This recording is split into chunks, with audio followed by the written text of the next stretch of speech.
Okay, so I'm working on the brakes. My goal is to first get the car so that it rolls around, and if I leap into the driver's seat and slam on the brakes, it won't roll down the hill. So basically, making the car a little bit more mobile and able to stand on its wheels without any trouble is the first order. With that, I'm going to remove the front brakes and then take a look at those, and then I'm going to try to remove the rear drums, and I will fail. Um, but I've got a plan. So here we go. Looking at the front brakes, the calipers came off without too much trouble. However, the pistons in the calipers are rusted to the actual brake caliper itself, and I don't think I can remove them and restore them in a cost-effective way. I can probably do it, but I'm going to have to rehome them and probably replace the pistons. These are unique brakes in that they are three-cylinder or three-piston brakes. They're three-piston brakes, and they have two smaller pistons on the outside and a larger piston on the inside, and I presume that gives an interesting balance of pressure on the pads themselves. Okay, I pulled the front calipers off of the car. They were both stuck to the rotors, and it was quite a bit of work to get the pads free. I cleaned them up, and as you can see, the pads were okay when it was parked. However, the pistons are now rusted into the casing, and I'm not sure whether it's going to be easier to rebuild them or replace them. Given the cost, I think replacing is probably what's going to happen. The interesting thing is I pulled them all apart, and they're back together now. And I removed all the rust from these. These are still a very tight fit. They have to be driven in. And on the passenger side, I put the clips in the pins in upside down.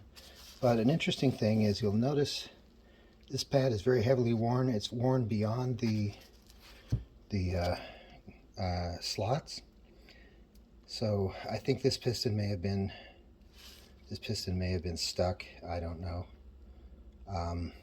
But they clearly are in a lot of need of work, because these pistons, I can't free them the way they are. It's going to be, I probably would have to destroy them in order to get them off of there.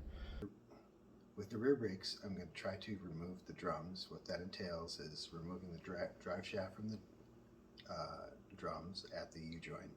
So you take the inner yoke off of the drum, and then the drum should slide off of the framework that it's mounted on, and then you can get at the pads and the piston and the parking brake adjustment.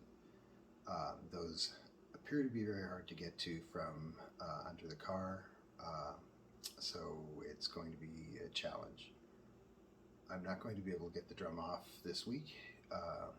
I've tried quite a bit, a little bit of persuasion with a brass mallet, trying to lever it with a screwdriver. There doesn't appear to be anything in there that will allow me to try to pull it off of there with a bolt or anything like that. So I think my only alternative is going to be that I'm going to have to remove the rear suspension and then remove the differential and the framework that it sits in. So that's going to be a bit of work. I'm not going to be able to accomplish that this week. Hopefully I'll be able to get it next week. I'm not spending a lot of time actually working on the car, though I probably should be. But since I need to pull the suspension off, I will be able to replace the bushings, strip it down, and get it painted so that it's no longer rusting, and then put it back in the car. So that's the plan. Looking at the rear drums. Looking at the rear drums, there's really only one way to get these bolts. I've tried from by the wheel to get them coming in this way, but I think really the only access I'm going to have is from from directly underneath, and that's not going to help me get the top bolt, and it might be difficult to get this other bolt on the back, but that looks like my only choice. Okay, I've got the first two bolts out. It took me about 45-50 minutes to do that. The top one I was actually able to get out with a socket. The bottom one I had to use a box wrench. Take the the wrench, and basically rotate it to get the last little bit. I could get maybe between an eighth and a little bit over that of a turn per time, and I had to turn the wrench twice each way. That was a lot of fun. Dropped the wrench, probably 24 times. The interesting thing about the suspension, I think that if you look at it, so rather than having any sort of CV joint on it, there's a U-joint at both ends, and I can't tell, but it looks like this piece may pivot on the control arm here underneath, so that way the distance stays the same, and it keeps the wheel aligned to the ground, because there's no upside connector on this spindle. So this may be a little bit interesting. So in order to get the plate free, let me get the light sorted out. In order to get the plate free here, I'm probably going to have to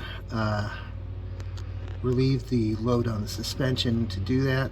And hopefully I can drive it out with my little friend down here, and then try to figure out how to get the drum off, because I'm sure that's not going to be that easy. Okay, looks like I'm going to have to remove part of the exhaust system to do this. I started looking at it, and I don't think this is a stock exhaust. I don't know, it looks like it's got some cuts and welds in it. Okay, so if the drum turns, then you can adjust the angle of these things so you can get one of the bolts out, turn the drum, get the next one out and turn. You could probably do that with a ratchet socket setup or something like that.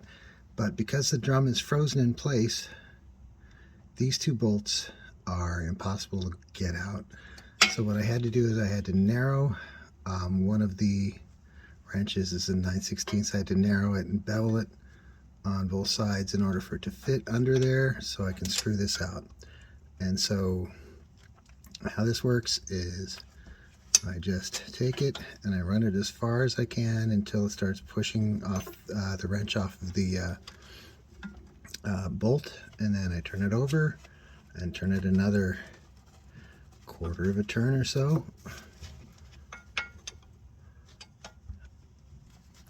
So just imagine hours of fun at parties doing this. Okay, that's all the way.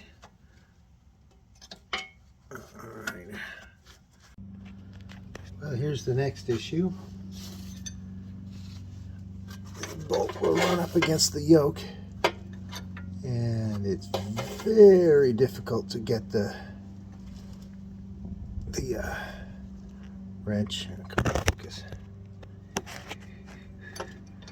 It's very difficult to get the wrench to fit because there's no clearance. So it's not a simple thing. But it's basically impacting on the yoke itself, and I don't know how to sort that out, but I guess I'll figure it out. I was able to get the drive shaft off.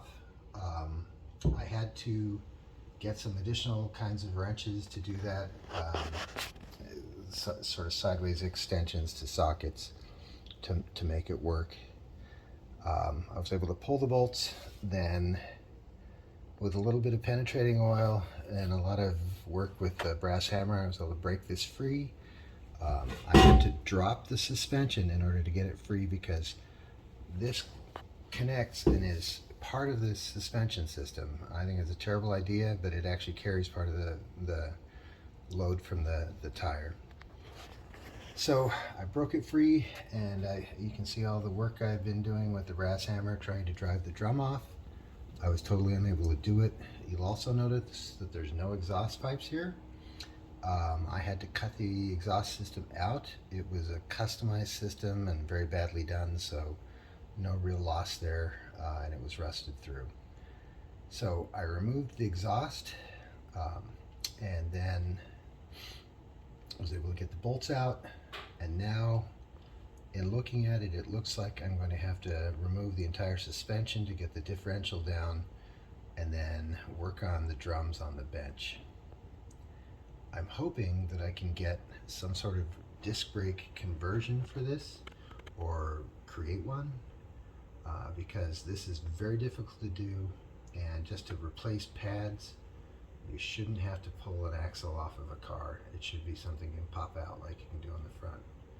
So that's what I'm going to do. So in order to remove the suspension, obviously the shock absorber and spring are going to have to come out. I'm going to have to remove this bolt, which carries the actually the wheel hub and the flange. And then on the back, I'm going to have to remove this. This carries the back of the subframe that carries the differential, which is buried back there. And then there's a front mount for the differential, or for the subframe right here, and then the front ends of the trailing arms. And that should do it. The trailing arm is actually connected to the shock absorber. It's a very complex system, and I realize Lotus says they built light in, but they built confusing it as well. This front piece, the rear trailing arm, and this piece here function the same as an A-frame. This pivots on this A-frame system. The shock absorber is connected to a bolt that runs backwards from this bearing hub assembly and through the A-frame. But because there's no support on the top of this, there's torsion on the A-frame, and it works. It's just a little bit scary, and as I said, just this is 10 pounds of pressure giving that much work. If you look at the other side, there's nothing similar to that with the shaft in, because the shaft basically applies up there. It's carrying load on these U-joints, which is kind of scary.